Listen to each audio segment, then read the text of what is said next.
When I ask you what the most underrated form in Dragon Ball is, I'm sure I will get a ton of answers.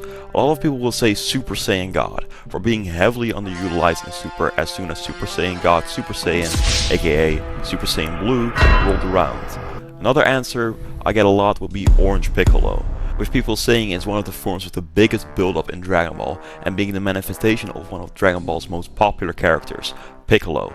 And some people will even say Super Saiyan 3 is the most underrated form. We don't talk about those people. However, the form I want to cover today is none of these, and I actually don't see a lot of people talking about it, and that is Super Saiyan Grade 3, most famously used when Trunks used it against Perfect Cell.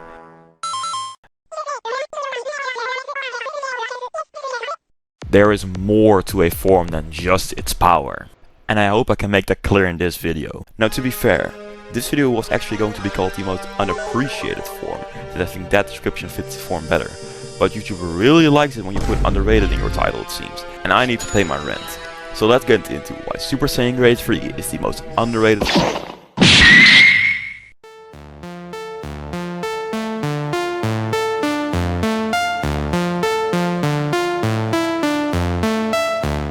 Now, when I say that Super Saiyan Grade 3 is the most underrated form in my opinion, I'm not saying it's my favorite form.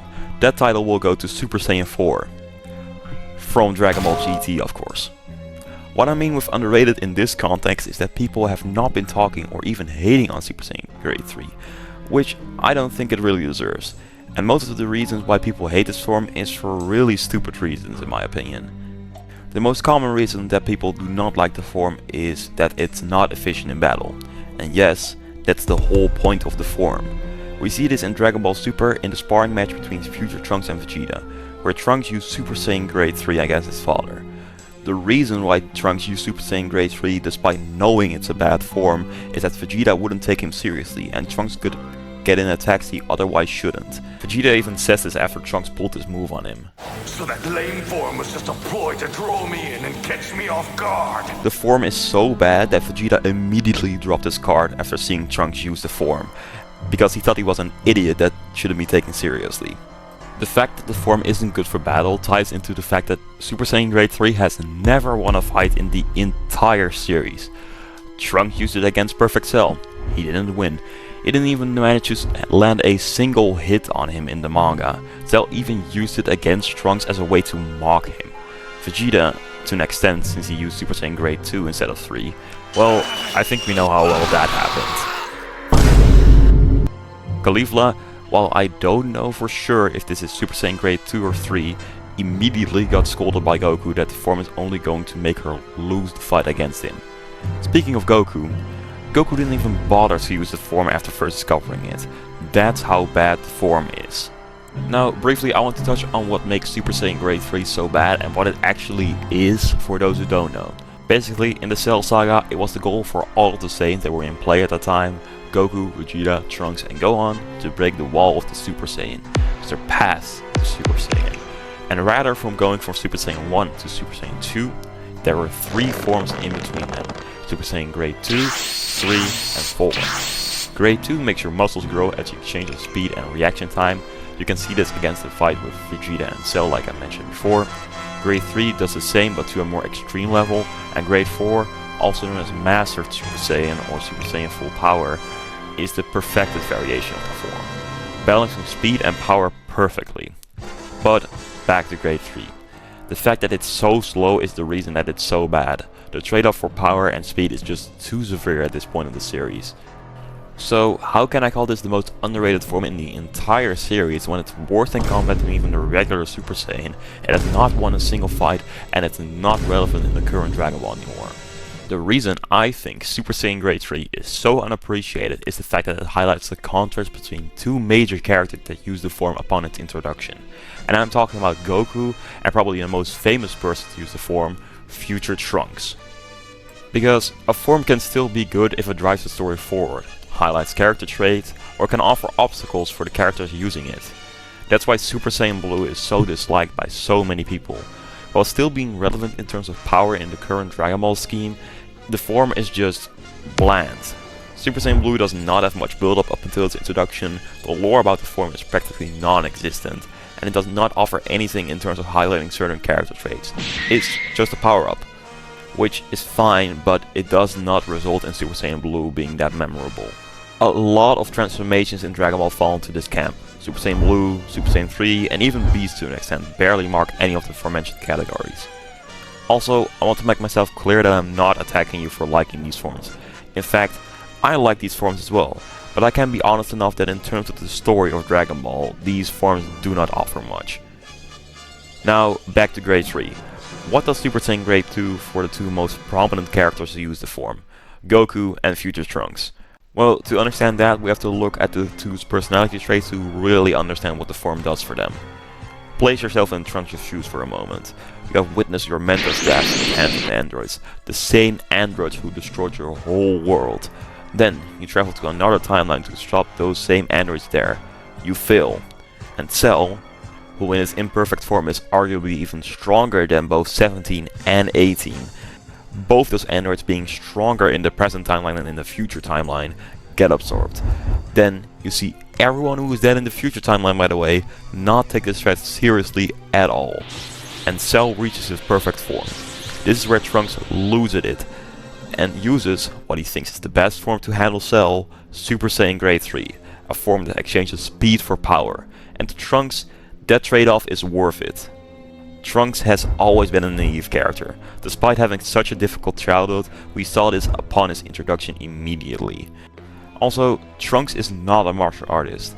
Sure, you could argue that Trunks is a fighter and he's certainly powerful, but he doesn't know what makes something or someone powerful per se.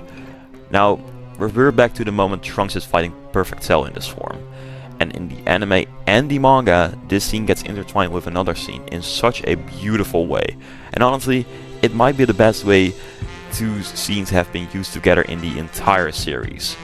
While Trunks was fighting Cell, Goku and Gohan were training in the hyperbolic time chamber, also trying to surpass the Super Saiyan wall. And there, Goku also unlocked Super Saiyan Grade 3. While Gohan is ecstatic when seeing his father get to this form, Goku is not so enthusiastic. Immediately upon unlocking Super Saiyan Grade 3, Goku realizes the weakness of the form. Goku is an incredible martial artist, and of course, he will find out that the trade-off for Grade 3 is just not worth it. And he immediately notices that this is not the way to ascend the Super Saiyan. This of course leads to Goku and Gohan getting the Super Saiyan Grade 4 transformation, in less than a year by the way. What's even funnier is that Goku and Gohan started at a lower power level than both Vegeta and Trunks before they went into the time chamber. Goku flat out says he's weaker than Vegeta at the start of the arc, and Gohan didn't even have Super Saiyan before getting into the chamber.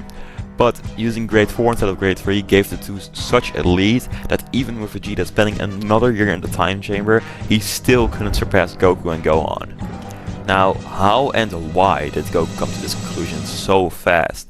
Well, like I mentioned, Goku is an incredible martial artist, but that still doesn't explain why he got to Grade 4 so fast. Well, all of Goku's martial arts masters have mostly taught him on how to move well. Master Roshi did it by far the least, but he's more of a foundational teacher, training Goku to get the body of a martial artist to later actually be able to do the moves like him. That's why Roshi never actually learned Goku and Krillin any techniques. Then there's Master Corrin, which the training Goku did there was be able to catch him. But with the height of Corrin's tower, the air was really thin, meaning Goku had to optimize his movements in order to catch him, sharpening his speed and movements as he does. Then Kami is more of the same, except his tower is even higher than Corrin's, which means the air is much thinner there. And then there's King Kai. And King Kai made Goku catch bubbles, but instead of thin air, it's the gravity that's different, 10 times stronger than on Earth. This constant training on movements for Goku has given him the knowledge needed to realize that Grade 3 is not the right way for him to ascend to Super Saiyan. And to me, that's something really special. We have never seen a character outright refuse a new transformation, but with the knowledge Goku has up until this point in the story, it makes sense, and since Trunks doesn't have this, it would make sense that he used it against Cell and thought it was the best chance at defeating him. With all of this said, I think Super Saiyan Grade 3 is one of the forms that gets integrated the best into Dragon Ball, not only by driving the story forward and showing the character traits of two characters that end up being very important in Dragon Ball as a whole, but also being presented in such a genius way, I can't even find the words to describe it except It's perfect! hey, thank you for watching the video all the way until the end.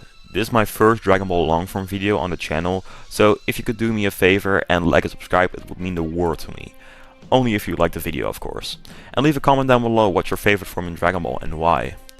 I know I've been gone for about 2 months, but I have semi-recovered from a pretty bad burnout. I just couldn't do anything related to content and drawing during that entire period.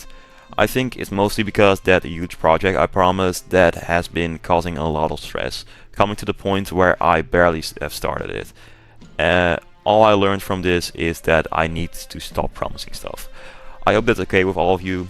Don't worry, I'm feeling better and I want to get back into this. With all of that said, I hope you all have an amazing day and I see you all in the next one.